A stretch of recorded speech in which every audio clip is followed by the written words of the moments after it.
What's good? It's your boys Have Money, and today I'm gonna talk about the digital market within the metaverse, where you can design your avatar, your custom characters, how if you want to make it look like yourself or look like other characters, however you want to do it. So in this article, it's from the War Economic Forum, and it says this chart shows how big the metaverse market could become.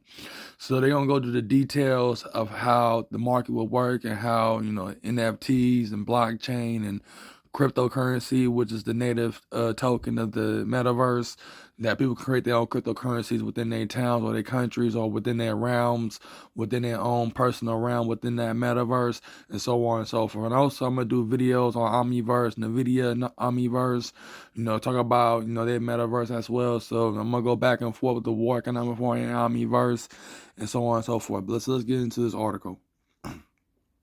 According to analysts, the largest segment in terms of metaverse revenue in 2030 will be gaming. So basically, in 2030, a lot of gamers, millennials, Gen Z, Gen X, some baby boomers, if they're used to it.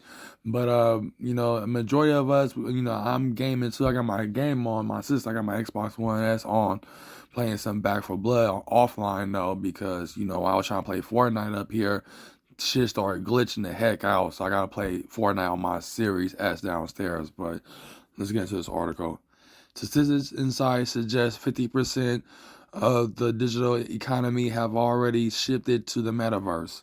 It reached a projected to be 700 million people worldwide by the end of the decade. So that means it's gonna be a lot of Gen Z or Gen X, mostly from Korea, Japan, and China, many countries that technology and stuff like this are popular. Even Europe include. I don't know about Africa, but I don't know about the Middle East. Some parts of the Middle East, but not all of them. But basically, what I'm trying to say is, it says it's gonna be over 700 million people by the end of the decade of 2020. You know what I'm saying? So around 2030, a lot of people, including myself, is gonna be plugged into the metaverse and making the metaverse our home and our sanctuary. Where our imaginations, our dreams, our fantasies can come true, stuff like that. And for me, I just want to be a guru to explain how these things can really enhance our imagination, enhance us, connect us not only to the digital world but the spirit realm as well. Have a balance between the two. This chart shows several possible scenarios for metaverse market growth between now and 2030. If changing the name of his company from Facebook to Meta wasn't a big enough sign for how seriously Mark Zuckerberg is taking the potential of the metaverse, the company recent financial statements revealing the billions of dollars sunk into the project so far certainly should be. But what exactly is Meta betting on? Is there really so much potential in the metaverse to justify such massive investment? As forecasted by Statista for its advertising media market insight shows, even looking at the conservative addressable market scenario where 15% of the digital economy shift to the metaverse, Zuckerberg is seamlessly shooing for a slice of a large and lucrative pie. According to the analysts, the largest segment in terms of revenue in 2030 will be gaming, 163 billion in e-commerce dollars. I mean, 163 billion dollars in e-commerce, 201 billion dollars by the end of the decade. The metaverse reach is projected to be 700 million people worldwide, with the highest percentage rate forecast for South Korea. So I was right. Korea would definitely get sucked in. Also Japan too. They forget about Japan, but I don't know. So this is a chart right here. So as you can see, since 2023, it started reach. Oh, where's okay? I ain't gonna lie. It's hard for me to understand stuff like this, but as you can see, it's showing that it's gonna be worth $1 trillion. The largest segment in terms of metaverse revenue in 2030 is predicted to be gaming. You know what I'm saying? Whole 9 yards. Okay, that's it, y'all. That's it. So basically, it's gonna be based upon gaming. Like I'm already gaming right now. Hold on, let me make my controller not shut off, so I have to move the buttons real quick.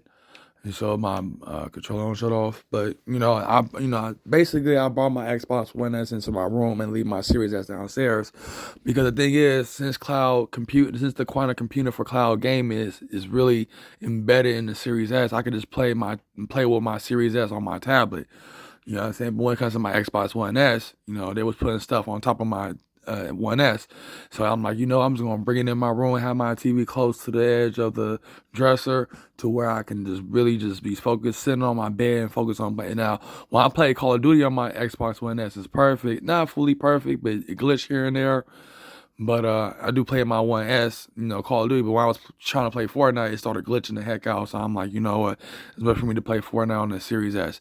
Don't get me wrong, I am gonna play Call of Duty on the Series S as well. But I am gonna play in my room most of the time. You know what I mean? But basically what I'm trying to say is that when it comes to the metaverse digital market, to where we create our characters, my first experience with this is going to be Street Fighter 6. I believe that Street Fighter 6 is our own personal metaverse, and Mortal Kombat, they do follow behind Street Fighter most of the time, so they're going to duplicate what they do in their game and put it in their game.